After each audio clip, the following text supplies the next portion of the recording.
I made this handmade gift box for my stitching teacher's birthday, filled with cards, flowers, and lots of love.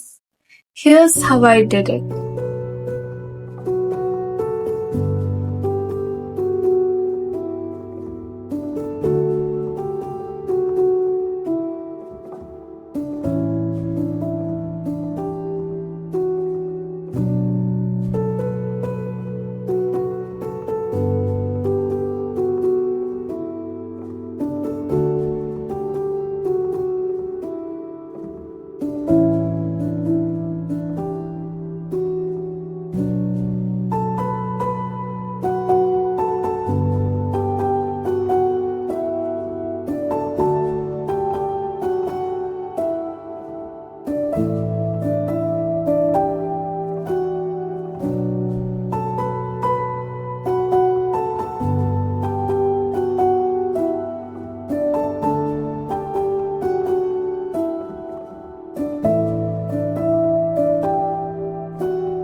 And that's the finished project.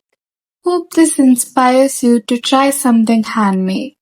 And if you enjoy stitching, My teacher shares an amazing work. It's worth a look. Comment down for more crafts like this.